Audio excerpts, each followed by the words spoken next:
Yay! Hi. Hi. What, Gus hair? Yes. Right off the bat. Already, I know I'm just covered in Gus hair. What is up, everyone? Welcome to Ginger Runner Live, episode number 296. We're almost at 300. We are. 4 more episodes. Is that right? 5 tonight, plus 1 extra will be 300. The math doesn't. Oh, boy. Yeah. Wow. Math is working fantastic today. Welcome to the show, everyone. We are almost at 300 episodes, but we're not quite there yet. Tonight's episode is going to be a fun one because Kim and I have been talking about this a lot over the last few weeks. The hype is real. The Olympic Trials Marathon is coming up this weekend in Atlanta, and we're going to talk all about it with our guest, David Roche. Coach Roche is back. We're going to do a whole bunch of Ask Coach Roche tonight, but we're going to start with talking about the OTM because that's something that's been on our minds. It's in the media. There's a lot of hype around it. We're going to find out what David thinks about what it takes to get there, what it would take to get to the Olympic team, maybe pull out some predictions. If he thinks either of us will ever make the Olympic team. I have a surprise for you tonight. Am I running the trial? We're going to talk about it on the show. So sit back, relax. Welcome to Ginger Runner Live, episode number 296 begins now.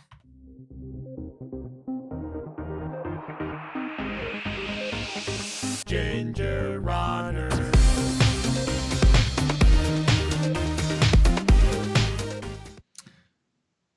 Yay! That was really bumping in the ear. I realized that the audio on our end was definitely louder than I think normal. I've been skewing with things. Well, first of all, welcome to Ginger Runner Live, everybody. Let's just start there, huh? We should probably start the actual show Yeah, rather than just catch up with each other. I know. What have you been up to today? Our house is literally this big. And this is our first time talking with each other in a week since last Ginger Runner Live. Welcome to Ginger Runner Live, episode number 296. Thank you for taking some time out of your busy Mondays to spend a little bit of it with us tonight. We're excited. Tonight's episode, we're going to be talking about all sorts of great stuff because we're going to be joined by the incredible David Roche, Coach Roche. We're going to talk about, probably first off, we're going to talk about the Olympic Trials Marathon, which is coming up this weekend in Atlanta. Some of the best runners in the country are gathering to race each other for those coveted spots on the United States Olympic team. I don't even know if I'm allowed to say the word Olympics, Olympic, probably not. Any of that. We definitely got videos already flagged. Yeah. I know how it works. Demonetized for sure. Having been to a couple of Olympics in the past for media purposes, it is amazing how much they police everything. So just even putting the word Olympic Trials in the title of this, flagged.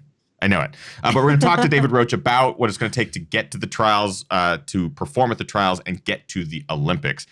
Plus, we're going to do our new segment that we have been trying to do more regularly with David Roche and Megan Roche, his wife, which is Ask Coach Roche, or Ask the Coaches Roches. We haven't figured out how to phrase it. But tonight we have just David Roche. So we're going to talk to him and ask all the questions that you might have for him regarding your training, your lives, how to be better, how to be fast, how to get to the Olympic Trials Marathon, maybe. But we're going to talk to him tonight about that. We are live, of course, and it is not just myself, but there's also this person. Hi, Ethan. Hi, how are you? My brain is firing, but it's not hitting its targets. You have also been sitting at this desk, like tinkering all afternoon. Yeah, trying to get the audio and the video lined up right for this show. We've had some issues in the past couple of weeks. Software isn't lining up with hardware. We're hopefully fixing some of it tonight. Just keep us posted in the chat room. If there's issues, we can try to fix it on the fly. And speaking of the wonderful chat room, you guys, my name is Kim. And as always, I will be in the chat room. If you have questions for our guest, David, you can pop them into the chat room. They can be regarding the Olympic Trials Marathon. Yep. It can just be a coaching question, a training question, a racing question, a dog question, whatever. Love a good dog question. Yeah. Ask away. We're taking all sorts of questions today. We would love to see the chat room light up. Yeah. There's a lot of people in there. I already see a question about Addie Dog. Bring it and other things. Bring it on. We love getting David on the show. So tonight is one of those chances where you get to ask a coach anything. Before we introduce our wonderful guest tonight, at the top of every show, we have some individuals we like to thank. And that is our Patreon crew. We refer to them as the GR crew because they truly are the most supportive team of individuals from across the world that help us do this full time. So we're able to do Ginger Runner Live, reviews, films, travel, runs, all that stuff. We are able to do full time because of our Patreon crew. So if you'd like to join us over there, all you got to do is go to patreon.com/thegingerrunner. For as little as $1 a month, you get to participate in all of our after shows and some cool perks on the back end there as well. 2 individuals in particular at that top tier, Brian Sands, who has an incredible story, lost over 100 pounds, ran his first marathon at the age of 50, first 50K, currently training for some pretty big stuff this year as well, has been a huge supporter of the show and volunteered at Tiger Claw last year. He'll be there again this year for 2020 Tiger Claw. Just a wonderful human and in the audience tonight live watching. So big shout out to Brian. And Chris Lee over in Hong Kong. Chris and his organization Trailblazer showcase the beautiful trails of the Hong Kong region. So if you find yourself over there on vacation or for a race, reach out to Chris. Check out Trailblazer. They have a brick and mortar. You can go get gear, and they'll also guide you to the best trails in that area. And he's just been a longtime supporter of the show. Just wonderful, wonderful human being. So shout out to those 2 individuals. And finally, for the last 6 weeks or so, we've had this amazing sponsor who reached out to us and was like, hey, how can we help Ginger Runner Live be a thing, continuing to be a thing week after week. And it is a brand that we have loved since they started because they're friends of ours, and that is Sufferfest Beer. They've just been really, really supportive of everything we've been doing here. I just happen to have this sitting by my side of the. And let's be honest, we promised ourselves from the beginning of Ginger Runner Live that we would not accept sponsors because we have just wonderful community members. And we had one exception, and that was a beer sponsor. And Sufferfest was like, can we be that? And both Kim and I went, you could be that. We would love that. They are just amazing humans. If you guys follow me on Instagram, I posted a really cute picture, one that we took of Gus with our first big shipment of Sufferfest years ago in Los Angeles. Yeah.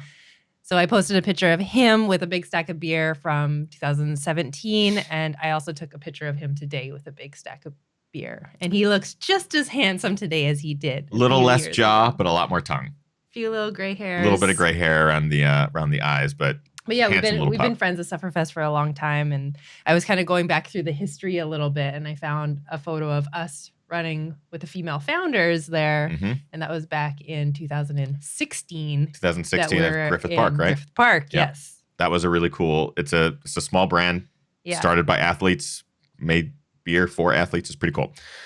Without further ado, I'd like to welcome our incredible guest who's joined us on the show a number of times. He may now be the most frequented guest on Ginger Runner Live. We're going to have some of our hardcore viewers go back and double check this.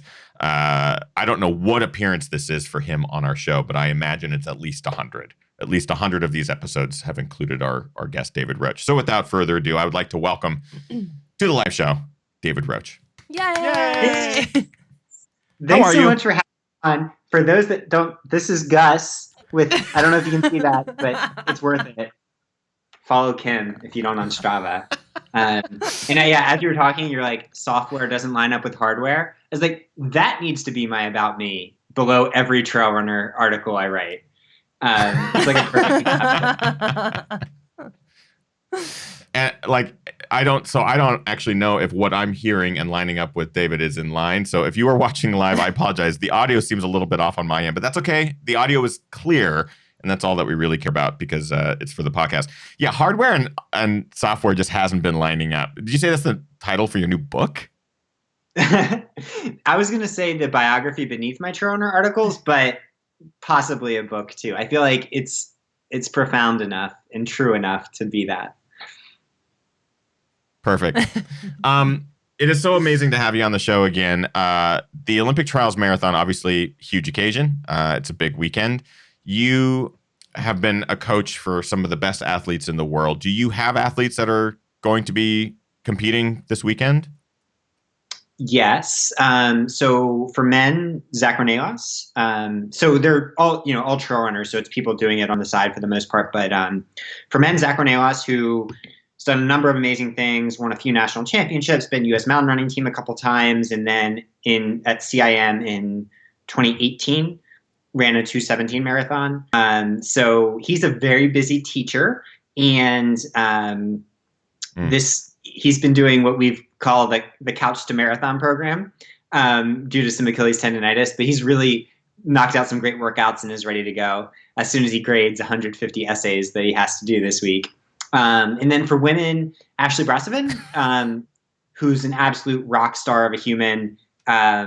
So she's won a few trail national championships, been top finisher at Worlds for the USA a couple times for trails, and ran a 240 marathon at CIM as well a couple years ago. So, and then she's also insanely busy and doing all of her runs early in the morning too. So I'm so excited for them. They're such great people, and they're really going to celebrate, the whole life journey to this point. And yeah, it's going to be a really crazy day. I think this year there's more hype for this race than there's been ever since I started following the sport, 12 years ago or whatever. Seriously. So, yeah. I can't believe just the amount of hype that's surrounded this upcoming one. I mean, because we were obviously doing Ginger Runner Live and stuff like that around the 2016 trials, and we were there. We were there in Los Angeles. There was a lot of hype around the course being super hot in the city with like 180-degree turns. Not enough sponges. There's a lot of like weird stuff going on with that one, but from all sources, this seems to be a pretty decent course, if not a little hilly. Weather conditions seem in line. What do you think is going to sort of play out? Do you think it's going to be faster than people are expecting or slower with the hills? Yeah, so I think at the very front, it's going to be fast on both races, particularly the men's race. But I think that there's going to be a little bit more carnage than you would expect pretty quickly in the races. So I want 2, maybe even 3 to run very fast. And then the people that try to go with them really to get nailed by the hills. So for those that don't know, it's over 1,000 feet of climbing, which isn't crazy if you're a trail runner, but is enough, especially for the downs, to really catch up to you by the end of the race. So, I think given that it's going to be very cool temperatures, we were worried about hot heat for a little. It's going to go out very fast at the front of the men's race, at least, and probably the women's race, though often at this level, the female races go out just a little bit slower, though it's always tough to know because all it takes is one person. I think there's a couple storyline. The main storyline I think all the listeners are probably interested in is Jim Walmsley in particular. And that's the one I'm most excited for too. So, I think I think Jim is something I'll want to talk about if you guys are interested. Shall I go for it? We are. Please, because obviously he's been on the show. He's been a guest of the show a number of times, and just looking at his training, I did my 100-mile week, which we talked about last time that we had you on. Simultaneously, Walmsley was in his huge build for this, doing 150, 175-mile weeks. And it was just kind of one of those holy shit moments that this guy is doing everything he can to perform there. So what do you think is going to happen, and where can he excel? And where, his talents obviously go far beyond a road marathon, but I'm just really curious where you think. Yeah, so I think people that have bet against Jim over time have lost a lot of money. So I'm not going to bet against him. I fully see the reasoning that puts his chances exceedingly low. Conventional wisdom would say he probably has under 1% chance of making the team. But I'll do some some predictions later, and I'm going to put him in the top 3. As crazy as that sounds, because a few things. One,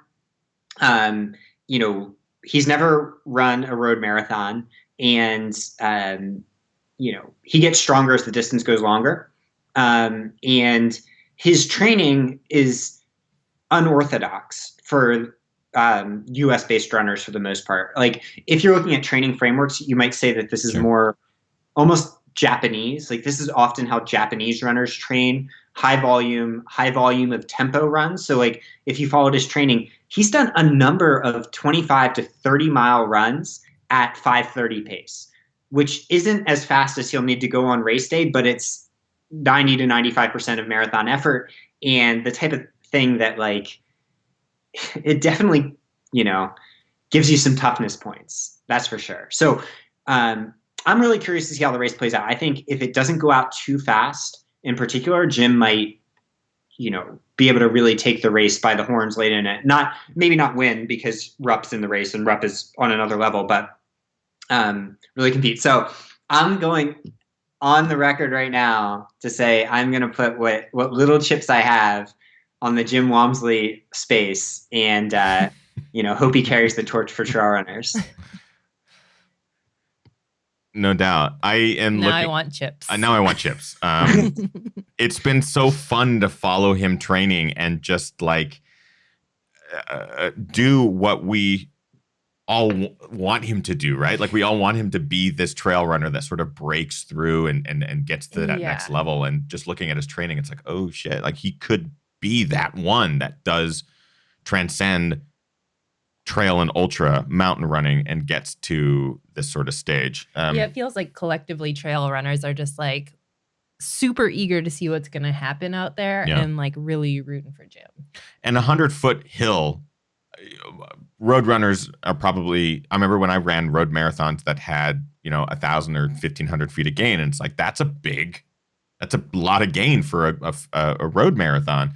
So you look at a 100-foot hill or a 200-foot hill, and as a trail runner now, you're like, okay, yeah, you can get through that pretty quickly and easily. But for speedy road people, it can be daunting to get big hills like that because it certainly slows you down. This will be super fun to follow. So I hope like all chips, potato, tortilla, and gambling style on this guy. Go ahead, David. I think one thing that might be a little hard, it's like almost inconceivable. A lot of these athletes don't put their training on Strava. Jim does. Jim's pretty transparent. But if they did, you would see that it's rather the quality of workouts is not just common. I mean, a lot of the best athletes are doing workouts faster than he is, as crazy as that sounds. Jim's taking a slightly unorthodox approach with especially the extreme volume and the extreme like longer tempos. And I think that, there's some interesting subplots here with that, but I also think it's an interesting subplot of maybe conventional US marathon style training versus Jim's trying to do something a little different. I mean, Jim's self-coached. He's clearly a student of the sport. And like, I'm also curious to see how that unfolds. Right. I think if it was the dream day, it could change the way we think about some of these things, at least for highly durable athletes, or it could be the opposite and like be like, oh, well, of course, we all knew that was unconventional for a reason, which is what the haters are saying now, but I root for Jim because I love Jim. Jim's a great guy. And I always remember, so Megan and I got to meet him back before Western States the first time. So before he was a big name or anything. And we were just doing this little 30K up in Montana called the Don't Fence Me in 30K. And I was pretty, I as I tell all athletes, like you go into races and it's like, this is a chance to play a character. You just get hyped. You like, you pound your chest, like you feel that like excitement about yourself. And I was in that state of mind. And Jim was off warming up on a hill behind the start line. And I guess Megan saw him finishing his warm up and running to the start. And she just comes up to me, kisses me on the cheek and says, David, it's okay to finish second today. And sure enough, I took the lead for like a mile or two. And then on like a 15% grade, he ran by me, probably opened up 30 seconds in 150 meters uphill and was out of sight before I could. It was one of the most remarkable things I've ever seen. And then after the race, he was the nicest guy ever. So wow. I'm the most biased source on Jim. Yeah. Every time I've seen him race or seen him at an event and sort of followed him, he's the kindest guy. He's always at the start line, saying hey to everyone, shaking everyone else's hand. So I think we're all rooting for a little bit of Jim, a little bit of ultra runner Jim out there to crush the field. I want to remind everyone that, of course, we are live with David Roche talking about the OTM right now. Plus, if you have any questions about anything related to your personal running, this is a great opportunity to ask Coach Roche. Kim, you've pulled a lot, a metric ton, all of them, all of the questions. So let's get to some questions for Coach Roche now. Yeah, this question comes from Amanda. Amanda says, David, how do you see Jim's season unfolding following OTM, given all of his volume and emotional investment in this race? And I think that question can probably be applied across the board for any of these runners that are approaching the OTM this weekend. Right. Well, I think for Jim in particular, I mean, if Comrades was on Saturday, he would absolutely crush it. Like, I mean, his training is so geared to that. The question is how that translates to this race. So I think Jim's fine. You know, Jim, for whatever, if Jim has a superpower, I mean, he has many superpowers. He's like all of the Avengers in one.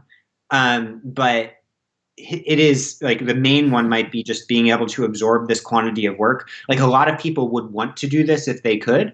Not many can. At this level, like at this level, it's not a question of how much you want it, as much as like those narratives sound good. Like at this level, they all want it. They all want it about the same amount. It's just a question of like what you're able to do.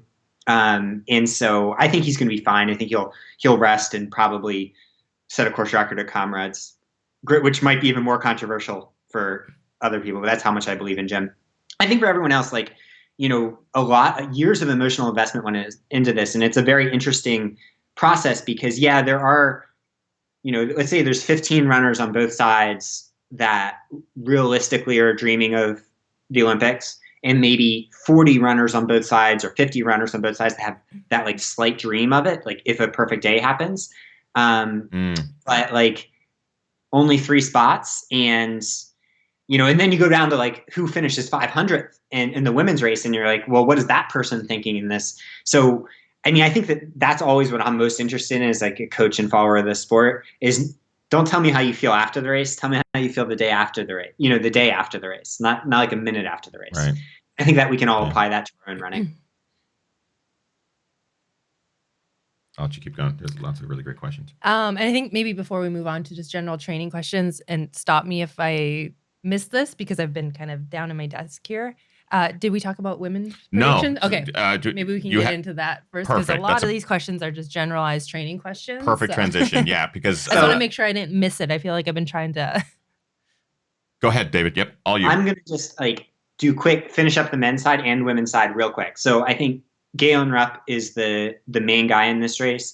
Obviously, with Alberto Salazar getting busted, Galen Rupp was his main protege. It's going to be controversial as heck. Leonard Career being the other main contender, Jared Ward, who made the Olympics last year. I think one of the big undercurrents in all of this is the Nike shoes. The Alpha Flies, the next generation of the Vapor Flies, are being released, and by all accounts, they're unreal shoes. And I think there's a possibility that if you don't run for Nike, you don't have a chance. As crazy as that sounds, right? Walmsley doesn't run for Nike. I don't think Ward doesn't run for Nike. So we'll see. But I think that we're in an arms race right now, and someone has a bazooka and some people have little air guns at the moment. But you never know. For women, the flip side of Rupp is Jordan Hesse, who fastest PR in the field, total beast. Alberto Salazar, another protege. Who knows what she's going to have on the start line. I'm rooting for her. She's apparently an amazing person. And I try to bury my head in the sand as much as possible with the stuff. The Nike Oregon Project situation. But, you know, at a certain point, like you hope that isn't rewarded, but I'll be rooting for her just because she's great. And then a number of amazing athletes. My picks are Molly Huddle, who American recorded a bunch of different distances. I think she's going to put it together in the marathon over hills. And Des Linden, because that would just be the coolest story ever. It would be and awesome. She's my Walmsley pick, where I'm like, sometimes you got to pick the cool stories. Plus, she's been an Olympian and is a total beast. So not quite as out on a limb there. With Des, she kind of teased about this on Twitter, and I kind of love it. She's like, I'm so excited. You know, I'm paraphrasing here. I'm not quoting, but I'm so excited about this coming weekend. I love the OTM, and I'm very honored to be going back, especially if it's my last one. And then the second tweet being along the lines of, but maybe it won't be my last one. I mean, does that excite you? Because that excited me. I'm a huge Des fan. Mm-hmm. I think she's such a wonderful ambassador to the sport. Do you see her being able to perform this weekend and in another 4 years for a potential return to the OTM? Oh, yeah. I mean, she's been at a sustained level of brilliance that is really tough to match. I mean, she won Boston in a terrible weather year. She's also ran incredibly fast times. She's progressed long term. Like, her best years were not in college. They came long after. So everything about her trajectory points to, you know, she'll be around as long as father time lets her. And I think, especially for female athletes, like, we have a lot of evidence that it can, for some physiologies, really last a long time. Right. In the men's side, you have Bernard Lagat at 41 or 42. But with women, you have, I don't know how to pronounce all names, but like Roberta Groner or whatever, who has improved late into her 30s. And, I think at that level of running, the training is brutal, absolutely brutal. And I think sometimes when athletes lose it, they lose it fast, because a lot of it is like a mental physical combination. But with Des, you can be sure that she's never going to lose the mental side.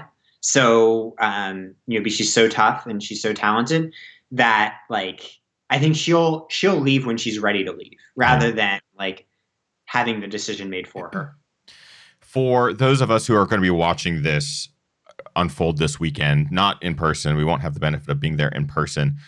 While we're watching it and following along, as a coach of athletes who have showed up there, is there anything that we can sort of reflect upon the amount of work that went into getting these athletes there? Do you have any perspective that we can sort of glean off of a coach's experience in what they went through to get to such a high level and on a stage such as that?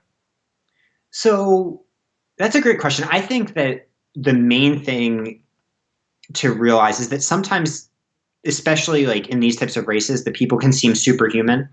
Like they're not of the same species. Right. And, at the very front, like the winner of these races, to a certain extent, has probably been such a talent their entire lives that it's tough to maybe draw a direct analogy to your own experience as an athlete. But just beyond that are so many runners that if you had told their doubters that they would be at this point, or even themselves at an earlier stage that they'd be at this point, they would have been like slapping you across the face, being like, there's no chance that happens. These people had to put themselves out there over and over and over again, and get really vulnerable in really public places. And I think that, like, the message that I really want people to think about that are watching this is that you're only going to do what you're capable of if you're willing to put yourself out there in front of other people and fail. Like, that's a constant thing when I'm on the show, but it's for a reason. Like, think about how stand-up comedians learn, like the only way they learn is they get up in front of people and they bomb. The only way that writers learn is to put their stuff out there to be judged. And running's the same way. You got to put yourself out there to be judged, to bomb, to do all these things. And all these athletes have done it across the board, even, Galen Rupp, and then especially everyone else on the list. And so, yeah, I would say, like, have that courage to just go up in front of people, put your heart out there, and have your heart ripped out, and be like, oh, I'm fine. I can apparently move on without this. Mm-hmm. And not only that, but like actually find what you're capable of. So I think that that's the story across the board at these types of events. And it's what it takes. It's what it takes for everyone in literally everything. I love that, because it's one thing to like be a huge fan of the sport. It's another thing to sort of appreciate them, the people who you are a fan of, putting themselves out there, and I think that's such a great way to look at it, because do you know how many people are actually are going to be competing? Is it in the hundreds? So for women, it's over 500 this year. That's amazing. And for men, I think it's high twos or something like that. I'm not sure the exact number for men. That's amazing. I didn't realize the numbers was that high. I knew LA was pretty high. Just the number of people who are showing up just to have that chance, Yeah. That's amazing. It's a beautiful thing. Let's move on because, again, we have David Roche here, Coach Roche, to answer all of your questions, whether they are related to the Olympic Trials Marathon. Maybe some of our viewers are watching it and need some last-minute advice. Or maybe you're just a regular runner like ourselves and have some questions. This is the great opportunity to ask and get them answered. Kim, you pulled a ton aside. Let's get to those. A lot of questions. Question from Marie in the chat room. Marie asked, I just bought a new watch that provides me with more data than the previous one. What do you suggest to not get overwhelmed with? And which data should I focus on? That's a good question. So most likely, I would suggest turning off the wrist-based heart rate monitor. All the evidence points toward that being unreliable for intense activity. Like it's fine at rest, but useless during activity. Like kind of one of those broken clock is right 2 times a day things. So if you're relying on it, or if you have it on, you'll often just start to think it's signal when it's totally noise. So yeah, like it's almost, I have not seen it work once for an athlete in an interval workout yet. Despite in some of the studies back that up. Then other than that, like I would just keep it super simple. All that really matters is the amount of time you're out there, your distance, if you like to think that way. I personally like to coach by distance, and your effort level. So that's an internal trick. So I would say keep it super simple with the watch. Use it to like reflect on your run rather than evaluate your run during it. So yeah, the way I like to think of GPS files, it's like little stored memories you have. Like Strava can be like, you can go back to a run that you did in October. And if like you had a funny title or a picture, you can remember that run. So it like stores it long-term. But I don't think data analysis has ever made anyone faster in running. If you're a cyclist, it's a different story, but I would really say like tune into your effort and don't worry so much about what the watch says. Beautiful. Oh yeah. I thought, like what I really love is to create my own watch, startup, swap watch, some work all play watch, which reports pace as 25 seconds per mile faster than it's actually recording. Because the craziest thing I've seen, athletes will actually go to the level that they think they're at. So there's a couple places in the country that are GPS dead zones, like Forest Park in Portland, for example. And I'm sure everyone has these places, Huddart in the Bay Area, where the pace report's slower. Athletes that run there are just like, they just get kind of slower unless they realize that over time. Like they go to the level they think at, whereas the reverse is also true. Like when Strava changed their algorithm in 2016 and everyone was a little bit faster for a little bit, people got so much faster so quickly. So let's try to like reverse engineer that same mindset into our own lives. I love this hacking the watches and the detriment that they can do just by cranking up the speed a little bit. And it's like a psychological influence I love this. I was like doing the speed work and look down and I'm like, like in the 8s is fast for me. And if I think that, I'm like, this is amazing. And it kind of gives you that extra, like your brain's like firing on all cylinders of like, I'm doing this. Maybe I can do this better. I'm gonna ruin my watch tonight with a screwdriver. Yeah. We're gonna go 25 seconds faster per mile per David's request, and then in 2 years, when people get used to that, we'll crank it up to like 35. We'll just keep doing it. Before you know it, we're all gonna be 3.5 minute milers. Nice. I'm into this. Question from Josh in the chat room. Josh says, training for LT100 and Javelina this year. Weekly mileage barely into the double digits the last 5 weeks, 2 to 3 runs a week. How much can I increase my weekly mileage safely? He's asking if you can give maybe a percentage increase per week. So I think it depends on how much you've run in the past. The 10% rule is what you'll largely hear people say, don't increase by more than 10% per week. That's not based in anything. It's just kind of like one general guideline to keep you from going buck wild or whatever. I don't think that matters that much if you've run more in the past. So you've been running consistently 2 or 3 times a week. You can just increase that frequency, increase that volume up towards levels you've had in the last 6 months pretty quickly. I say go for it. Just keep runs easy. But the body is resilient. And I think sometimes people spend so much time worried about their own fragility that they never actually test themselves. So I'm a cautious coach, but also I'm like, just go for it, because like it's better to increase your volume and your running to what you want it to be and maybe get injured than to stay on the sidelines a little bit and not actually play the game, you know? So yeah, I think you're fine. Just look at what your past volume was, and you can increase to that pretty quickly, just going by how you feel and keeping things easy. Love it. Question from Thomas in the chat room. Thomas says, David, what kind of clients pose the most challenge for you as a coach? Besides me. And me.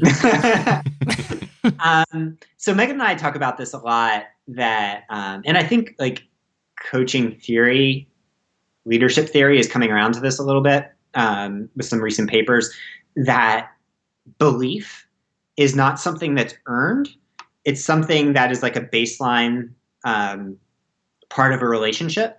So I am never going to convince an athlete to believe in me and in themselves. Like that has to come from them and has to come from within. And it's almost always the outset of the relationship. So I would say that like people that need to, like, you have to prove something to them.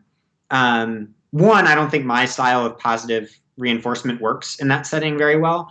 But two, I just think that like, if you're waiting for like something to prove like that maybe this isn't right or whatever, you're going to find it. And that's not just for running relationships. That's for like regular relationships or anything else. So, I would say believe for the hell of it. And if you can do that, then anything is possible. Like across the board, Megan and I joke that in the first week we can tell. Like if you see that box checked, it's like, oh, this athlete is going to be like absolutely incredible and exceed their wildest dreams. And if it's not, it's like, this athlete is probably going to hate me eventually, and there's nothing I can do about it no matter how hard I try.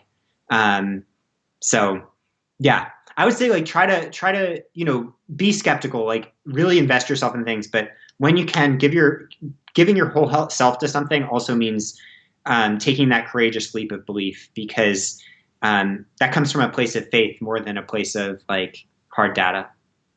And it's been really interesting as someone who never had a coach when I was starting ultra or marathons by any means. And even for the first 5 or 6 years of me training, my brain was, I'll never need a coach. I can coach myself. I'm not doing anything that I'm not competing for the front of the pack. I'm not competing for podium spots. Why would I ever need a coach? And so what I found was that a lot of the coaches in our sport, trail specifically, but even beyond that, I always looked at it as they all kind of teach the same thing, or at least guide through the same principles, now in a different position and I guess much more mature in the sport. I realize that is not the case. It's like most coaches have their point of view. They have their own philosophies, and there will be a coach for you. Like there's always going to be uniqueness to each coach. And we've been seeing some stuff fly around on Twitter between various coaches and different philosophies. And it's been great as a spectator to sort of see this stuff and concepts get argued and analyzed. But it's also helped me to sort of realize a coach, and again, correct me if I'm wrong, David, but the way I look at it is a coach is a great guide, but they're also a great teacher. They're a great friend. There's so many levels to what a coach can be for an individual that sort of helped me appreciate what a coach does. Because I never used to think that. I used to always think a coach will make me finish a marathon 20 minutes faster. But what I found now is that actually doesn't matter. The coach will help guide you through healthy practices, belief, trust, all sorts of additional things that I'm still figuring out, and it's been really, really helpful. Well, I can't think of a haiku to respond to you with. And by the way, it's 575. 575. But no, I mean, I think coaching, because it's about running, it seems like it can seem trivial, and I get why people think that. But like, think to anything in your life that you do consistently, like being lifted up is what makes anything possible that you're doing in that area. And if you're just running on your own, you don't necessarily need a coach, but you need that lift up, like we all do in everything. And so that's how Megan and I try to structure it, is like, how can we lift people up with like what we do? But what I would say to everyone listening is try to apply that as much as you can in your own life. Like, you can be the coach for other people, not like in running, and maybe in running if you want, but also in other things. Like, be that person that's there to lift everyone up around you as much as you possibly can, with like, obviously like constructive advice, but then also, affirmation, accountability, whatever else they might need. Because if you're able to do that, like, that's when you start to see the potential, like, in everyone around you. And that's why I think it's such a powerful thing, and why I left my past profession for it. We actually just talked about that this weekend, because you're a lawyer, licensed lawyer. Do you still practice, or is it now coaching full time? I am going up to Alaska in March, and that will. But yeah, it's mostly like pro bono style stuff now, so it's low key. Got it. And his business card photo is just this. Yeah. Who has 2 thumbs and isn't very good at law? I would hire that lawyer. I can't wait for the David Roche commercials, though. Like, those are the commercials I want to see. All right, let's get to a couple more of these coaching questions. I just want to make a note that we have people that are shopping in Costco and watching the show at the same time now. Now that is dedication, Ginger Runner Live audience. That is fantastic. Great question from Brett, and also relevant to me. Brett says, training for Lake Sonoma 50, what makes races with rolling hills more or less difficult than those with long, sustained climbs? And how does this impact your race or training strategy?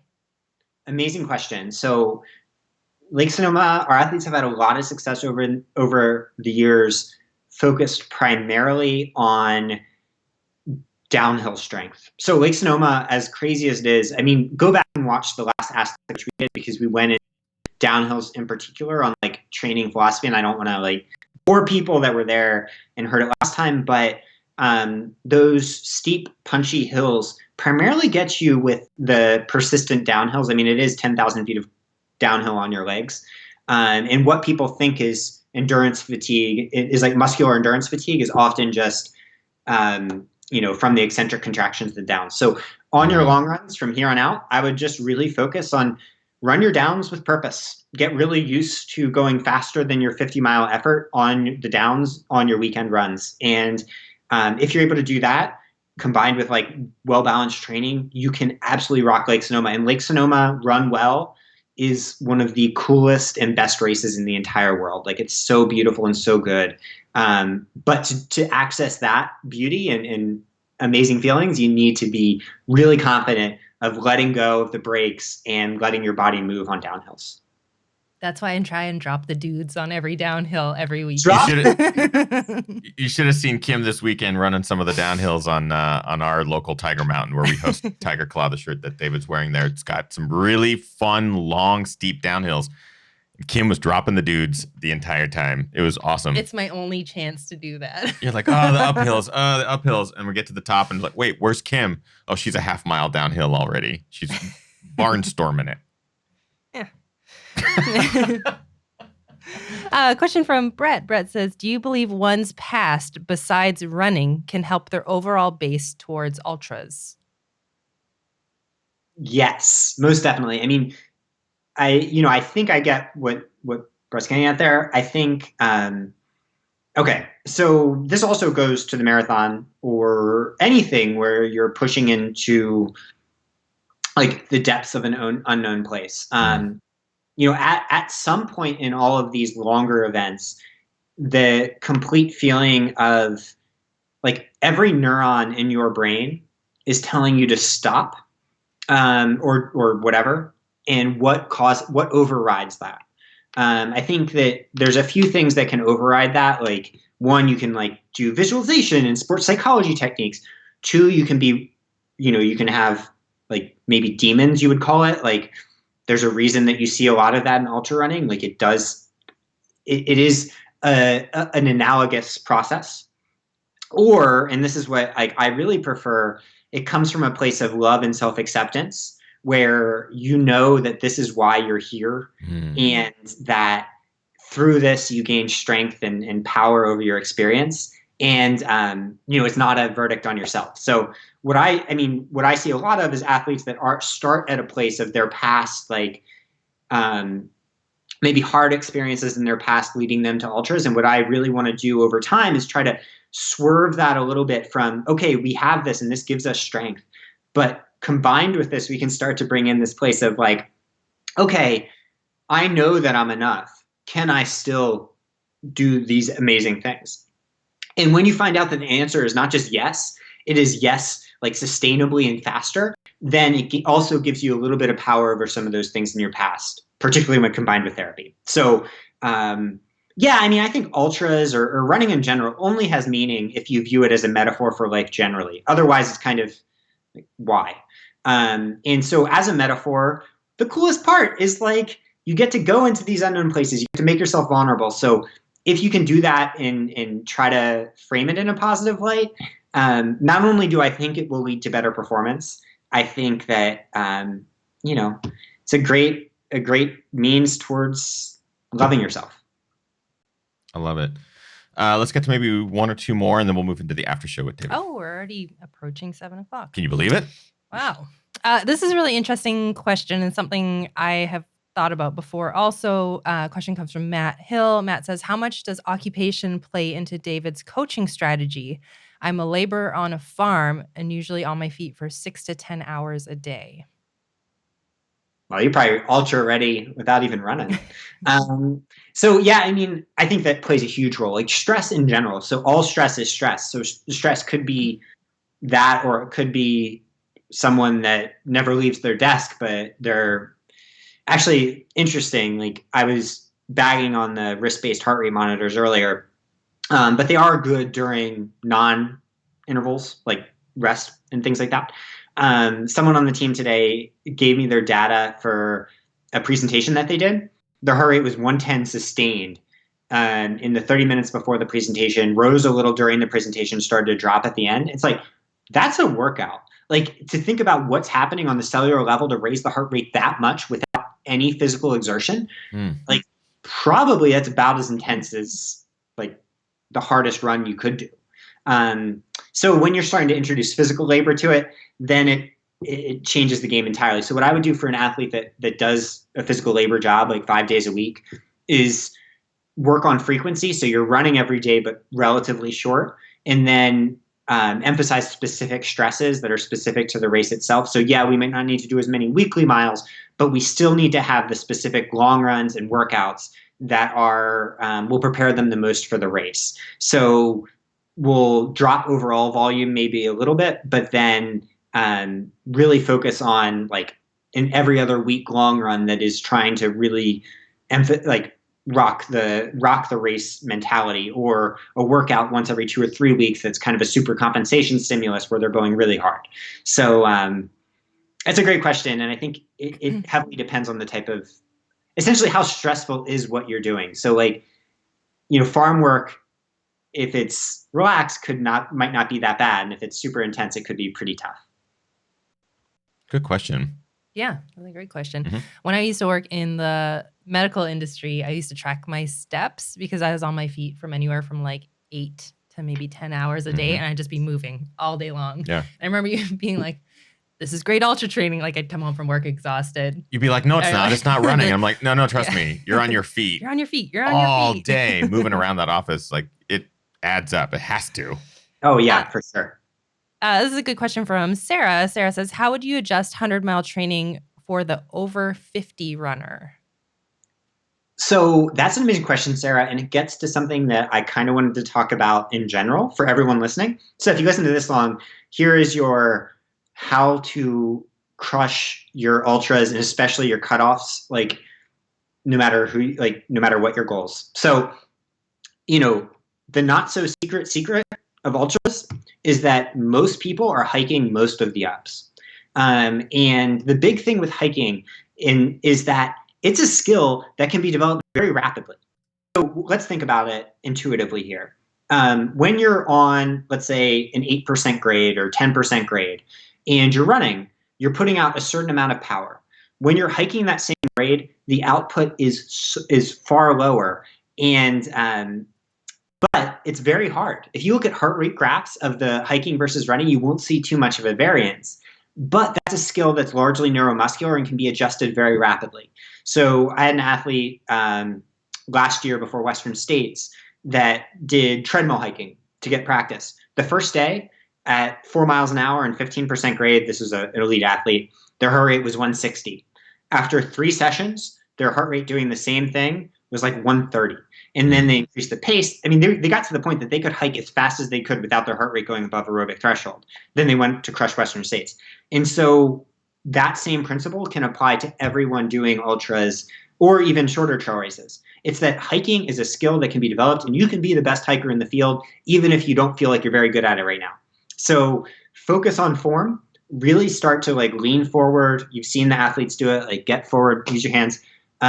And then just practice. Like every time you hike, don't view it as a break. View it, this is my time to accelerate. Like, accelerate your movements. And then combine that with what we were talking about using the downhills and letting your body flow. And like, I mean, what I've seen is almost any athlete can start to, like, even if they've never gotten cutoffs, can start to get cutoffs, and then farther up the field can move up into the very front of hundreds. And it's, it all gets back to really developing that hiking skill in a focused way. So one way you can do that is treadmill. And then in a more general sense, when you're training at 50 plus, I would say if you're going to be doing intensity like workouts, do them on uphills generally to reduce some impact. Introduce cross training. Cross training is key to maintain overall health. Always have an option, bike or elliptical or something.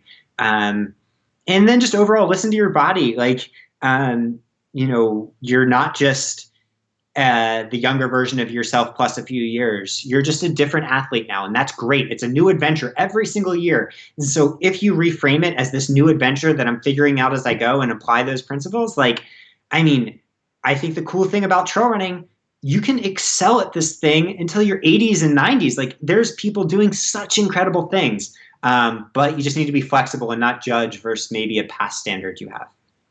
I love that. And actually, that question made me think of a great show idea. I think we do a full Ginger Runner Live that's sort of dedicated to the next stage of life and age and how it applies to ultra running. Does it apply? Tips and tricks? Like, because that whole answer, we could easily start extrapolating more conversation about that. So I think we should do a future episode about aging in the sport, how we can approach ultra running, and how we can succeed. Because obviously we have Ginger Runner crew members, people who watch the show all the time. We see it at every ultra we go to. You see people of all ages just out there crushing. Doesn't matter. Like, age is literally a number when it comes to this sport, because you have people like in hundreds, like David referenced, just we've seen people over 50 win hundreds because they just hang on the longest and they just crash and crash and crash, and they're really consistent the whole day. So it's a pretty cool thing. That's a great topic for a future show. We have tons of questions still remaining for David. We love doing these shows, Ask Coach Roche, because of how much you all want to learn about yourself, your own running, and your own habits. And David is just so gracious with his time. Unfortunately, we're going to move into our after show because we've already gone so long tonight for our main show. But we will try to ask a couple of these residual questions in our after show, which is for our Patreon supporters. But I do encourage you to go follow David, reach out to him individually. He is a coach. He and his wife have a coaching service, and they're fantastic if they have openings. But David, can you please let people know where they can find you, find your coaching services, follow you, follow Addy, all that good stuff? So swaprunning.com. But my request is, if you're watching, just throw in maybe just like increase like $1 or $2 to your Patreon for Ginger Runner Live. There's the number of things they do for people that never get broadcasts or publicly is amazing. And that little bit can make a huge difference. And like, I know that they've been hugely meaningful to me and Megan in our lives. And yeah, this is kind of a cop out, but yeah, just go to your Patreon, log in, just increase it by $1 or $2. And I think that will light my heart up with joy. It'll light Addie's heart up with joy, who's currently under the bed. And yeah, love you guys. And thank you so much for watching. I appreciate you. Thank you, David. That was really, really kind of you to say. We will write you your check before the end of the episode. That was obviously we didn't ask him to say that. I almost cried off camera there for a second. I still might. But that was really, really kind of you, David. I really appreciate that. This is 6.3%. And so I'm like, do I even need a retirement fund? Can I just hook it up to Patreon? I love it because this is 5.5%. I'm just like, let's just give it all to David. It feels like 12% to me. It's 12%. We drink once a week, and it is during the show, so it's nice to have a little kick in the pants. Our wonderful guest tonight is David Roche. He and his wife provide incredible coaching services. They're just inspirational members of the community. They are always writing. They have incredible articles that they've written for Trail Runner Magazine. You can find, I almost said a smorgasbord of them, but I'm going to say a myriad of wonderful articles that they've written over the years that just give you so much insight into training and mental sides of running and stuff like that. That's a whole nother episode that we could do with them. But they also have a book. A fantastic book, Happy Runner. You can get that on Amazon. Yeah, we can't say enough positive things about these humans because they have done so much for us. And this is our opportunity to sort of shout them out as well. It's amazing how sort of communal ultra running has become, and the communities of SWAP, which is their training and coaching group, as well as the GR crew, have all come together. There's a lot of crossover, and it's a beautiful thing seeing so many humans support one another that maybe don't know each other, have never met in real life, but look at our live chat room. It's just an incredible community. So a shout out to what David and Megan are doing and show them some love. Before we end our main show, move into our after show with David, we do have a segment that we've been doing at the end of every episode. It is our GR Crew Member of the Week, where we get to recognize a member of the community who went above and beyond, went out there, crushed their goals, took on challenges, and wipe their hands of it. Who is this week's What GR? a weird. Yeah, I They know. just wiped their hands of their goals. Like Get out of them, here. Like, oh, okay. Gotcha. we've been watching a lot of the show alone, and there's a lot of people killing little Mouse mice. killing. Okay. Yes. Anyways. I know. Okay. Look it up. Who is our GR Crew Member of the Week? GR Crew Member of the Week is Amber Nixon. And Amber wrote in say that she raced on the Lord Hill 5K on Saturday, which is a local race here. Yeah, Lord and Hill. she says, and I didn't die going up those two big hills, had a great time on course, and loved meeting new friends. Lord Hill is a stout race. I ran the 20-miler last year, 2019, 2018. It is a stout race. That one hill has like 700 feet of climbing in less than a half mile. It's bonkers. It's super fun. Nice job, Amber. Way to be our GR Crew Member of the Week. I just want to give a little shout out to Randy Cafaro, who's been a longtime supporter, longtime GR Crew Member. Randy also crushed a race out there. I believe is second in his age group. Second in his age group, ran, I think it was like Red Tail Trail Run. Right. And also linked up with another GR Crew member, Yes, Peach, out there. Which I thought was really neat, too. Yeah. So shout out to those individuals. Congrats on being our GR Crew Members of the Week. We appreciate you very much. That is it for tonight's episode, number 296. We'll be back next week with most likely an OTM recap episode. Hopefully we'll have someone on the show that won.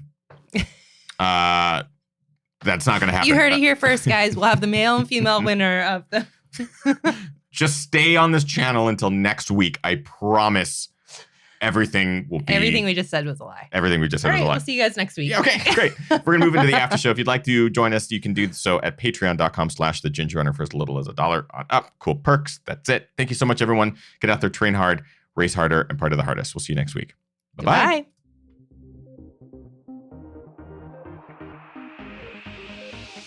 Ginger.